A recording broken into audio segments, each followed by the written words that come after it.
आइए आज के न्यूज़पेपर पे नज़र मारते हैं क्या क्या इंपॉर्टेंट हो सकता है पढ़ने के लिए। शुरुआत से शुरुआत करने से पहले आपसे पूछूंगा कि largest T exporter in the world क्या आपको पता है?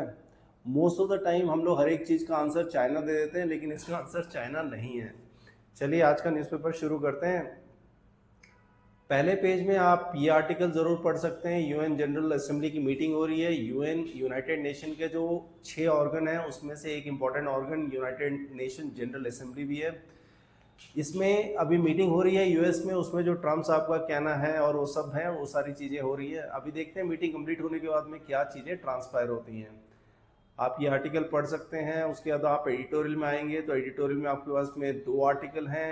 ऊपर में एक आर्टिकल है आपका interpretation of the law in the Trump land.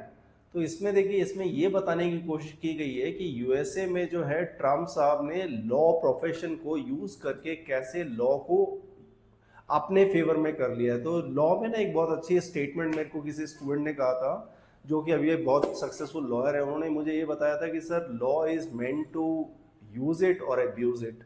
तो मेरे ख्याल से जो ट्रम्प साहब ने वो सेकंड वाला स्टेटमेंट, सेकंड वाला पार्ट उसका यूज कर रहे हैं वो। उसके बाद आपके पास में एक और लीगल रिलेटेड आर्टिकल है जिसमें criminal cases, criminal defamation cases को उसमें पनिशमेंट वाला एस्पेक्ट जो हो जाता है। तो क्रिमिनल डिफेमेशन, उनका ये कहना है कि इसको हम सिविल ऑर्डर में ही रहने दें तो अच्छा रहेगा। तो ऐसे ही इन्होंने यूके का एग्जाम्पल दिया है लास्ट में समझाने के लिए। उसके बाद में आपके पास में 2 आर्टिकल हैं। आपके पास में 2 आर्टिकल है जीएसटी रिफॉर्म के ऊपर में। तो ये काफ़ी दिनों से आ रहा है, आपको जीएसटी काफ़ी इंपॉर्टेंट टॉपिक है, एग्जाम में भी आ सकता है। और उसके बाद पैलेस्टाइन के लिए काफ़ी सारे कंट्रीज ने आप रिकॉग्नाइजेशन शुरू कर दिए। तो ये एक फर्स्ट स्टेप होता है कि हम 2 स्टेट सोल्यूशन की तरफ आगे बढ़ सकते हैं।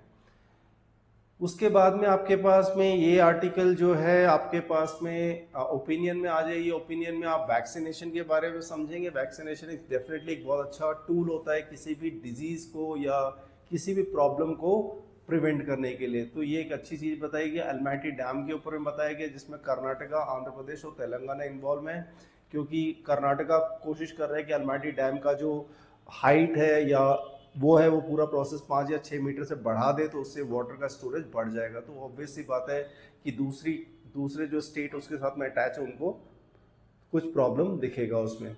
उसके बाद आपके पास में इन्होंने फिल्मों के बारे में बताया गया। फिल्मों के बारे में बताया गया, फिल्मों के बारे में आपको जानकारी दे देता हूँ। फिल्मों में 3 टाइप की रेटिंग आती है।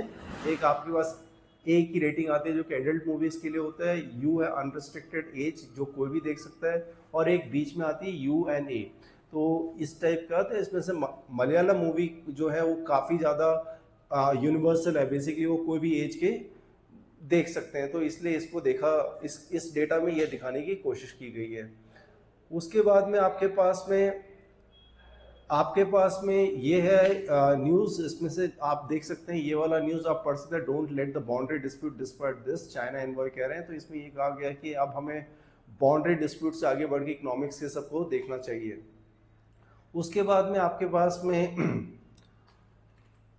पास में ये जो न्यूज़ है, यस, ये आप दोनों न्यूज़ पढ़ सकते हैं। एक तो मेगा ड्रिल हम ड्रोन के रिलेटेड कर रहे हैं, ये एग्जाम में आ सकता है, आपसे पूछा जा सकता है उस ड्रिल का नाम क्या है। कोल्ड स्टार्ट इसका नाम है।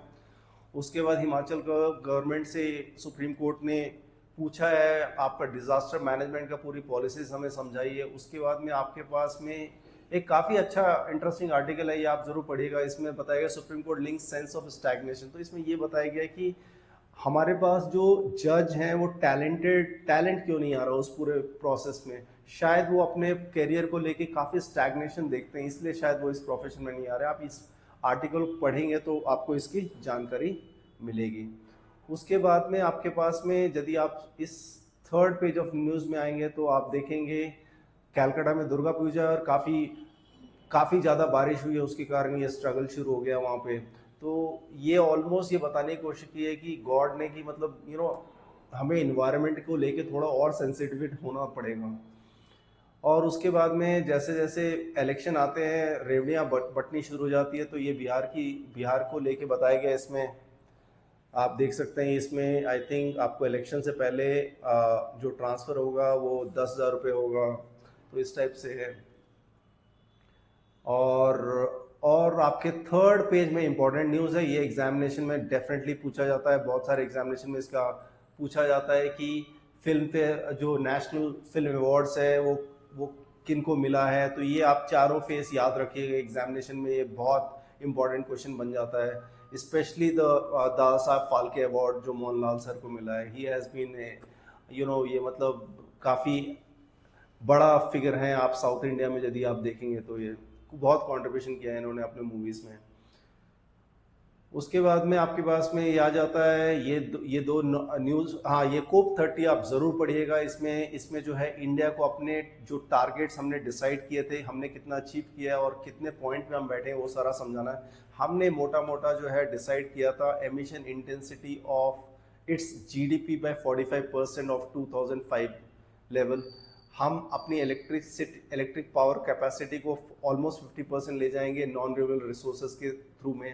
ये है। फिर हम लोग कार्बन सिंक जो देख रहे हैं वो लगभग से 2 बिलियन टन्स देख रहे हैं। तो ये इंपॉर्टेंट है। ये नवंबर में मीटिंग होने वाली है, काफ़ी सारे एग्जाम्स में पूछा जाता है कोप 30 को लेके।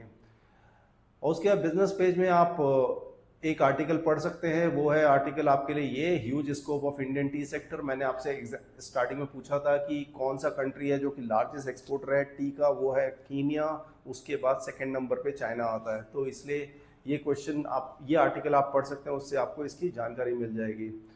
अब आप जब वर्ल्ड न्यूज़ में आएंगे तो वर्ल्ड न्यूज़ में जो स्टार्टिंग में जो टॉप दिख रहा है वो दिख रहा है कि जो रशिया अपने मिलिट्री एक्सरसाइज कर रहा है बॉर्डर पे, उसके कारण काफ़ी ज़्यादा स्पेस का जो दूसरे के स्पेस में घुस जाने का, एक तो इन्होंने यहाँ पे दिया हुआ है डेनमार्क कंट्री का और एस्टोनिया कंट्री का, जहाँ पे एयर स्पेस का वायलेशन हुआ है, तो उसके रिलेटेड है।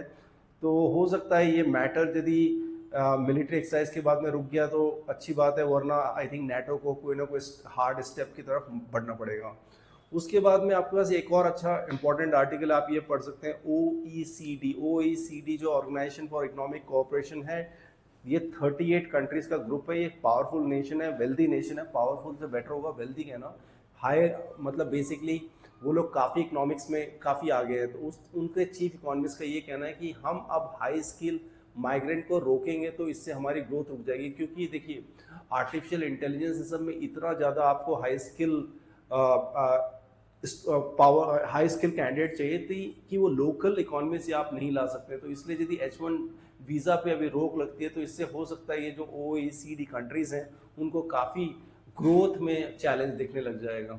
उसके बाद जो ट्रम्प साहब का जो UN में स्पीच है उसके ऊपर में आप ये पढ़ सकते हैं। फिर Bangladesh is looking at better ties with India, Nepal and Bhutan, a regular reading है, ये आप पढ़ सकते हैं। मेरा नाम प्रणव मेहता है, मैं क्लैट ट्यूटर में एकेडमिक हेड हूँ। आप मुझे फीडबैक दे सकते हैं to improve your learning. Thank you, good day.